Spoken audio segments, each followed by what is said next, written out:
Welcome back to Are You Smarter Than a Libertarian? The show where we strip government down to its undies and ask, why are you still here? This is part 2 of our Minarchism series, and today we're tackling the big question. How do you defend a country without turning it into an empire with a Red Bull addiction? And if you're from the military, you know we have those. Yeah, we're talking about national defense in a minimalist state.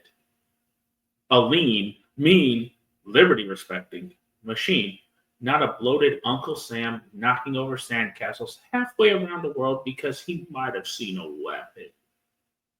Let's roll. What is a minimal state military?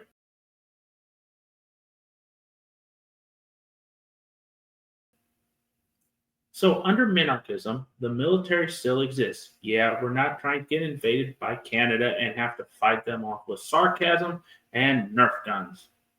But the goal here is defense, not Call of Duty Nation Building Edition. Now, I want you to picture this. No global military bases on every continent. No $500 billion oopsie in Iraq or Afghanistan. Just a strong, smart, focused military force whose job is to protect our borders, not play international babysitter.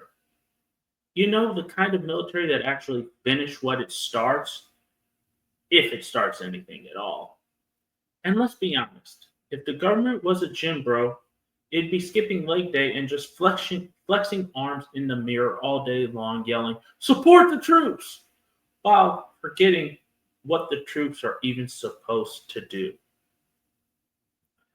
Ending empire building, finally breaking up with world policing.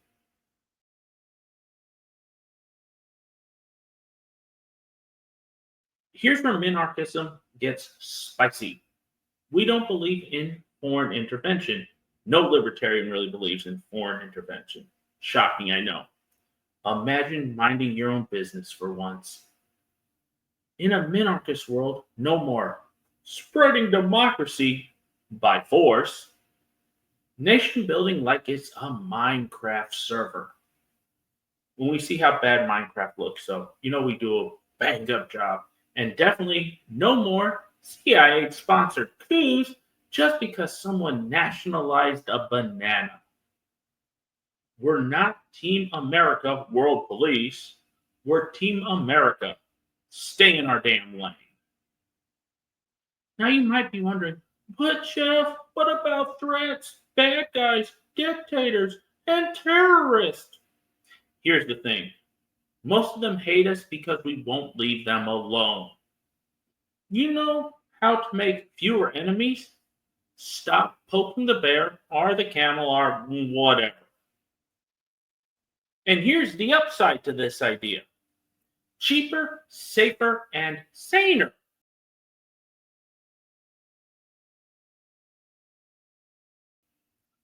Let's talk benefits of this lean, mean defense machine approach. 1, it's cheap.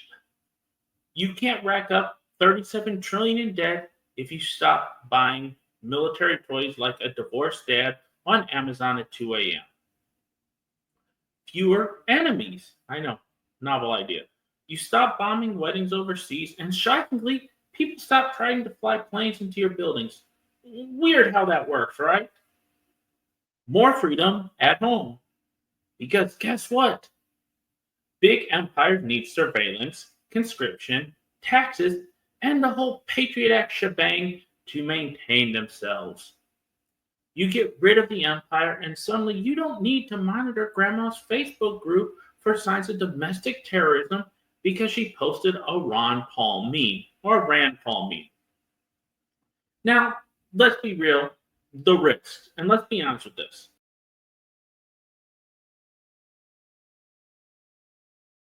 Okay. It's not all sunshine and anti-war drum circles over here. There are risks. 1, deterrent gaps. Without a massive global presence, some enemies might test our limits, like a chihuahua testing a fence. But here's why you keep your defense strong at home. not 8,000 miles away in a desert that hates you. 2. The loss of global influence. You wouldn't be able to project power or run the global stage like some Bond villain with a flag. But here's the question. Do we actually need that kind of influence? If being the world's hall monitor bankrupts you and makes everyone hate you, maybe we just sit this one out. All right, the verdict. Here's the libertarian take on this.